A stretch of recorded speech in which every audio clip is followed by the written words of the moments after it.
ये पहली बार था जब मैंने दुबई से बेंगलुरु में सोने की तस्करी की। मैंने YouTube प्लेटफॉर्म से सोना छिपाना सीखा। अपनी बातों को तोड़ मरोड़ कर पेश करने और ब्लैकमेल किए जाने के कारण सोने की तस्करी का दावा करने वाली कन्नड़ एक्ट्रेस रानिया राम ने आखिरकार तस्करी की वारदात को अंजाम देना कबूल लिया। न केवल कबूला बल्कि DRI को ये भी बताया कि किस शातिर प्लान की आड़ में इस तस्करी को अंजाम दिया जाना था। DRI की पूछताछ में रानिया ने ऐसे कई चौंकाने वाले खुलासे किए जिन्हें सुनकर अधिकारी भी दंग रह गए।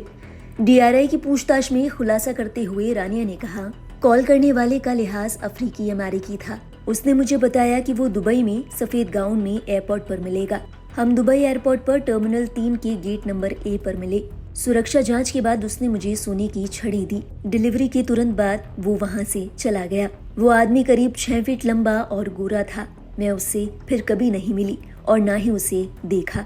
रानिया ने आगे कहा, सोना प्लास्टिक से ढके 2 पैकेट में था। मैंने एयरपोर्ट पर क्रैप बैंडेज और कैंची खरीदी और एयरपोर्ट की टॉयलेट में सोने की छड़ें अपने शरीर से चिपका ली। मैंने सोने को अपनी जीन्स और जूतों में भी छिपाया था। मैंने YouTube से देखकर ये सब सीखा। बता दें, पूछताछ के दौरान DRI ने रानिया से उसकी फ्लाइट बुकिंग के बारे में पूछा तो रानिया ने बताया कि फ्लाइट को बुक करने के लिए उन्होंने अपने पति जतिन कुमार के क्रेडिट कार्ड का इस्तेमाल किया था। DRI ने रानिया से ये भी पूछा कि तस्करी के बाद सोना किसे दिया जाना था। इस पर रानिया ने बताया, मुझे सोने की छड़ें किसी अज्ञात व्यक्ति को देने के निर्देश दिए गए थे। मुझे एयरपोर्ट टोल गेट के बाद सर्विस रोड पर जाने के लिए कहा गया था। मुझे सिग्नल के पास एक ऑटो रिक्शा में सोना रखना था। ऑटो रिक्शा का नंबर नहीं दिया गया था। बता दें, बीते सोमवार जब रानिया राव की पेशी हुई तो वो कोर्ट के सामने रो पड़ी। रानिया राव ने बताया कि DRI के अधिकारी उन्हें प्रताड़ित कर रहे हैं, गालियां दे रहे हैं। इस दौरान रानिया राव ने कहा था कि वो सदमे में हैं और भावनात्मक रूप से टूट चुकी हैं।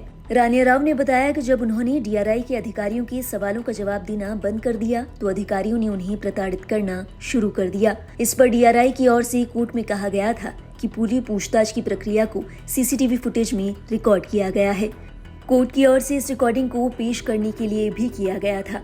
बता दें, इससे पहले रानिया राव ये भी दावा कर चुकी हैं कि उन्होंने तस्करी की वारदात को इसलिए अंजाम दिया क्योंकि उन्हें ब्लैकमेल किया गया था और अब रानिया राव ने खुद तस्करी की वारदात को अंजाम देना कबूल लिया।